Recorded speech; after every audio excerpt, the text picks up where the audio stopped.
കല്യാണം എന്നൊക്കെ പറയുന്നത് ഒരു യോഗം. അതിനുവേണ്ടി എത്ര നാളായി കാത്തിരിക്കുന്നു? ഇനി അതിന്റെ ആവശ്യമില്ല നിനക്ക്. ഉടനെ നടക്കുമോ? നീ എനിക്ക് വേണ്ടി പെണ്ണിനെ കണ്ടുവച്ചിട്ടുണ്ടോ? എന്നിട്ടാണ് ആ പെണ്ണിന്റെ അപ്പന്റെ ഇനി ഞാൻ പോകാൻ. ഒരു ഗുണമായിട്ട് ജീവിക്കണമെന്ന് മോഹം, മാനം മര്യാദയായിട്ട് ജീവിക്കണം. മനസ്സിലായോ? എന്താണ് എന്റെ ജീവിതത്തിന് കുഴപ്പം? പറയണം. ഏൽപ്പിക്കുന്ന ഏതെങ്കിലും ജോലി കൃത്യമായി ചെയ്യാൻ അറിയാവോ നിനക്ക്? കടിയേലുള്ള മുഴപ്പ് ചിന്തയിലേക്ക് ഉറപ്പാക്കാൻ പറഞ്ഞാൽ അത് ചിന്തയിലേക്ക് കുഴിയാണ്. ഒരു കട്ടിള കൂട്ടാൻ പറഞ്ഞാൽ അത് കൂട്ടി വരുമ്പോൾ ഇങ്ങനെ ഒരു കട്ടിൽ വന്നു കഴിഞ്ഞാൽ രണ്ട് കാലിന് നീളം കുറവായിരുന്നു. കയറി കിടന്നാൽ ആടിക്കൊണ്ടിരിക്കും. ഇത് ഞാൻ പറയുന്നതല്ല, നാട്ടുകാരിൽ നിന്നെ പറ്റി പറയുന്നത്. ആഴ്ചയിൽ 6 ദിവസം തിരക്ക് നീ പണിക്ക് പോകുമോ? നിനക്ക് എല്ലാ തിങ്കളാഴ്ചയും മുടക്കണം. എന്താ കാര്യം? ഞായറാഴ്ച നീ രാത്രി കിടന്നു പോകും. പിറ്റേന്ന് തലമൊന്നില്ല.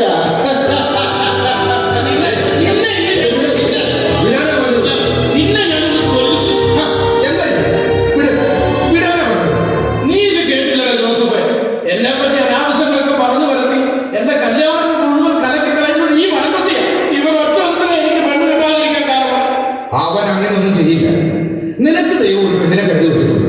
സമയമാകുമ്പോ അവൻ നിന്റെ മുന്നിലെത്തും. ഇവന് കെട്ടിച്ചു കൊടുക്കുന്നതിന് പേരം അവർക്ക് ആ പെണ്ണിനെ കണ്ണിൽ കൊണ്ടുപോയി കല്ല് കെട്ടി തട്ടാൻ പറഞ്ഞു. മതി മതി വഴക്കടിച്ചത്. വെറുതെ ഓരോന്ന് പറഞ്ഞ് തമ്മിലെടുക്ക. അപ്പം വരുമ്പോ രണ്ടാമത് കിട്ടും. പറഞ്ഞേക്കാം. ഞാൻ വഴക്കടിച്ചതല്ല, ഇവന്റെ കുഴപ്പമില്ല. ആലോചനയുമായി ചെന്നപ്പോ പെണ്ണ് കിട്ടില്ല നമ്മളെ കുറിച്ച് അന്വേഷിക്കും. നാട്ടിൽ ചീത്തപ്പേരുണ്ടെങ്കിൽ അവർ ബന്ധം സ്ഥാപിക്കില്ല. ജോസഫിന് മറിയത്തെ പോലെ സത്സ്വഭാവിയും സൗന്ദര്യവുമുള്ള ഒരു പെൺകുട്ടിയെ കിട്ടിയത് അവന്റെ സ്വഭാവ ഗുണമുണ്ടാണ്.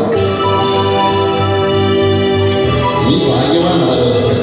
നിന്റെ സുഖമായ ജീവിതമുണ്ട്. നിനക്ക് കിട്ടാൻ പോകുന്നത് ഒരു അനുഗ്രഹീതമായ ജീവിതവും. മറിയം ഭാര്യയായി വന്നാൽ നിന്റെ കുടുംബം സ്വർഗം പോലെയാണ്.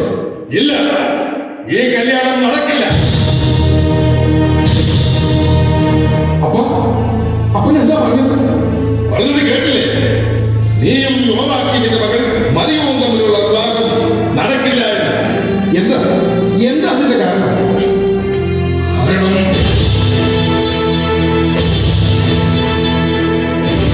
വിവാഹ വാഗ്ദാനം കഴിഞ്ഞു നിൽക്കുന്ന പെണ്ണ് വ്യഭിചാരം ചെയ്തു എന്ന് തെളിഞ്ഞാൽ എന്ത് ചെയ്യണം?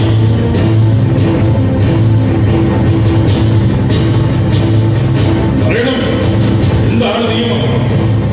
ഞാൻ ചോദിച്ചത് സമാധാനം പറയണം. നിനക്കറിയില്ലേ? കല്ലെറിഞ്ഞ് കൊല്ലണം. അതെ, അതാണ് നിയമം. അങ്ങനെയാണ് ചെയ്യേണ്ടത്. പരപുരുഷനോടുള്ള ബന്ധം മറച്ചു വെച്ച് വിവാഹ വാഗ്ദാനം നടത്തിയവൻ വധിക്കപ്പെടണം. മറിയത്തിന്റെ ഭവനത്തിൽ ഇനി പുരുഷാരം കൂടാൻ പോകുന്നത് അവളുടെ കല്യാണത്തിനല്ല, യഹൂദ നിയമപ്രകാരം ശിക്ഷ നടപ്പാക്കാനുള്ള കല്ലുകളും കൊണ്ടാണ്. ജോസഫ്, വരൂ, നമുക്ക് അങ്ങോട്ട് പോകാം. ഇത് എന്നെയും നിന്നെയും അപമാനിച്ചതിന് തുല്യമാണ്. അതിന് പകരം കിട്ടിയിട്ടേ ഉള്ളൂ ഇനി ബാക്കി കാര്യം. പുരോഹിതരെയും പ്രമാണിമാരെയും വിളിച്ചുകൂട്ടി പരസ്യമായി വിചാരണ ചെയ്ത് അവളെ കല്ലെറിഞ്ഞ് കൊല്ലണം. വരൂ, വരാനാണ് പറഞ്ഞത്. ഇല്ല. എന്ത്? നീ നിന്റെ അപ്പനെ ധിക്കരിക്കുന്നു? അവൾ ക്ഷമിക്കണം. സത്യം എന്തെന്നറിയാതെ നമ്മൾ മറിയത്തിന് തെറ്റ് പറയുന്നത് നീതിയാണ്. അറിഞ്ഞുകൊണ്ട് തെറ്റ് ചെയ്യുന്നവരല്ല മറിയും. അത് നിനക്കെങ്ങനെ അറിയാം? പെണ്ണിന്റെ തൊഴിലെടുപ്പ് കണ്ട് അവളുടെ സ്വഭാവ ഗുണം അളക്കരുത്. അറിയാം, ഗർഭിണിയാണെന്ന് എന്നോട് പറഞ്ഞത് യോവാക്കീം തന്നെയാണ്. സ്വന്തം മകളെ കുറിച്ച് ഒരു പിതാവും ഇങ്ങനെ ഒരു കാര്യം തമാശയായി പറയുമെന്ന് ഞാൻ വിശ്വസിക്കുന്നില്ല. പാപം ചെയ്ത പെണ്ണിനെ പരിഗ്രഹിക്കുന്ന പുരുഷൻ പരിഹാസ്യനാണ്. എന്റെ മകന്റെ ചരിത്രം അത്തരത്തിലാകാൻ ഇടാവെന്ന നിലയ്ക്ക് എനിക്കിഷ്ടമല്ല. ഇനിയെല്ലാം നിന്റെ ഇഷ്ടം.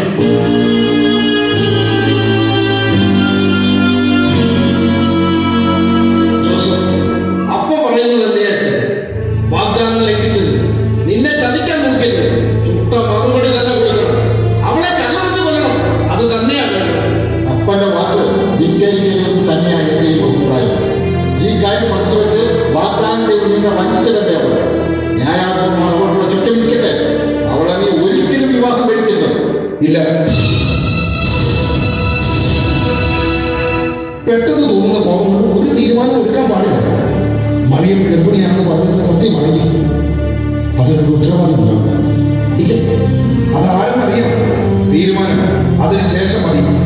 ലവി, നീ ഒന്ന് അന്വേഷിക്കണം. സത്യം എന്താണെന്ന് എനിക്കറിയണം.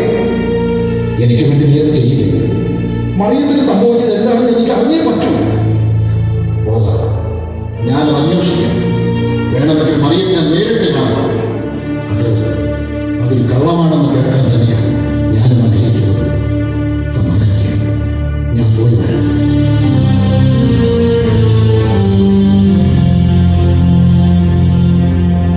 ജോസഫ് വെറുതെ പാമ്പേനെ എടുക്കണ്ട. പോയി പരാതി ബോധിപ്പിക്കേ. മിണ്ടാ പൂച്ചയെ പോലെ നടന്നവരുടെ തനിതരം എല്ലാവരും കാണട്ടെ. വെറുതെ ഈ കാര്യത്തിൽ എനിക്ക് നിന്റെ അഭിപ്രായം കേൾക്കണ്ട. എന്തുകൊണ്ടെന്ന് എനിക്കറിയാം. ഒന്ന് പോകാൻ.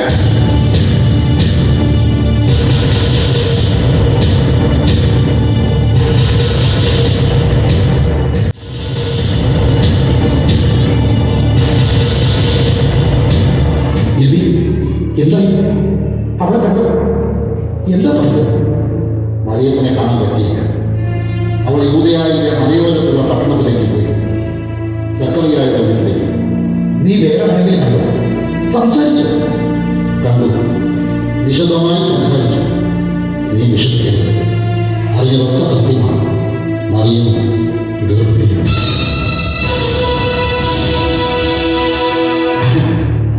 ആരതിന് ഉത്തരവാദി? ദൈവം വായിക്കണേ.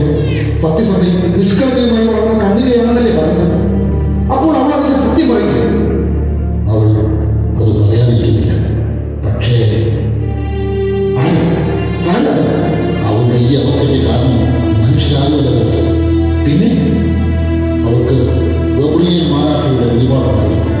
പരിശുദ്ധാത്മാവിന്റെ പ്രവർത്തനം കൊണ്ട് കന്യകയായ അവൾ ഗർഭം ധരിക്കുന്നു.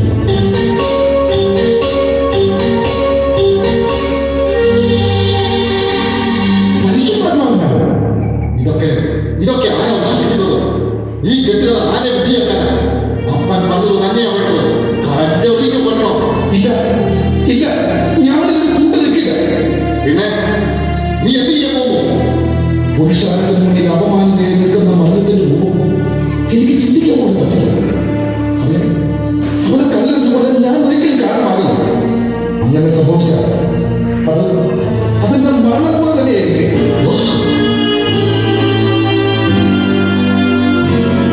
എന്റെ കൂടെ ഇനിയും മനസ്സിൽ അവളുടെ ഭാര്യ സ്നേഹിച്ച് പോയില്ല. ഇനി എങ്ങനെയാണ് ഞാൻ അവൾക്ക് ശിക്ഷ കിട്ടുന്നത്? വേറെ ഒരു വഴിയും ഇല്ലല്ലോ ജോസഫ്. ഉണ്ട്. ഇതൊക്കെ വിളിച്ചു പറഞ്ഞ് പരസ്യമാക്കിയാലല്ലേ അവൾ ഇരിക്കാതെ.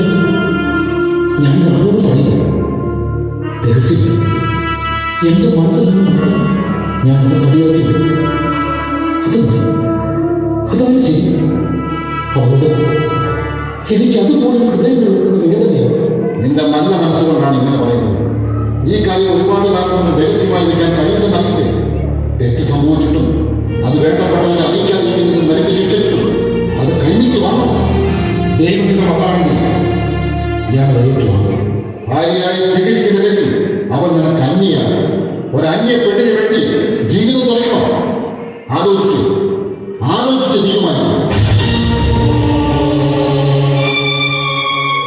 വിവാഹ വാഗ്ദാനം കഴിഞ്ഞു നിൽക്കുന്ന പെണ്ണ് വ്യഭിചാരം ചെയ്തു എന്ന് തെളിഞ്ഞാൽ എന്ത് ചെയ്യണം?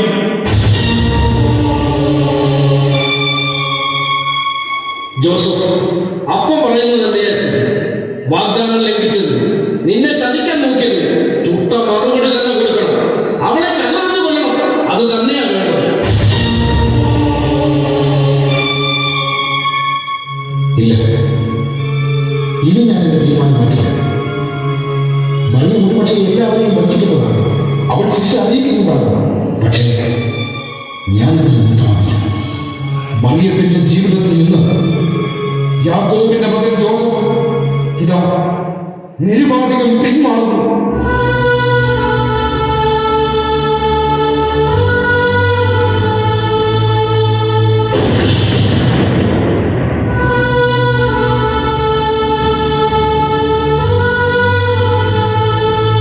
ദാവീദിന്റെ പുത്രനായ ജോസഫ്, മറിയത്തെ ഭാര്യയായി സ്വീകരിക്കാൻ ക്ഷണിക്കേണ്ട. അവൾ ഗർഭം ധരിച്ചിരിക്കുന്നത് പരിശുദ്ധാത്മാവിൽ നിന്നാണ്. അവൾ ഒരു പുത്രനെ പ്രസവിക്കും. നീ അവന് യേശു എന്ന് പേരിടും. എന്തെന്നാൽ അവൻ തന്റെ ജനത്തെ അവരുടെ പാപങ്ങളിൽ നിന്ന് മോചിപ്പിക്കും. ഇത് സ്വപ്നമാണോ അതോ യാഥാർത്ഥ്യം? ഞാൻ കേൾക്കാൻ വെച്ച വാർത്ത പർവ്വതപാളയെ ദൃശ്യമാക്കി എന്റെ മനസ്സിൽ തെറ്റിദ്ധരിപ്പിക്കുന്നു. ഇത് സ്വപ്നമല്ല, സത്യമാണ്. ദൈവം തന്റെ തീരുമാനം ദൂതനായ മാലാഖ വഴി എന്നെ ബോധ്യപ്പെടുത്തിയത്. ഇത് ഞാൻ വിശ്വസിക്കുന്നു. ഈ വചനം എന്റെ ജീവിതത്തിന്റെ വഴി തീരുമാനം. എനിക്കിനി ഒരാശങ്കയില്ല. ഇല്ല, അതെല്ലാം മാറിപ്പോയിരിക്കുന്നു. വലിയ വലിയതാണ്. ജോസഫിന്റെ ഭാര്യയാണ്. പിറക്കാൻ പോകുന്ന രക്ഷകന്റെ മാതാവ്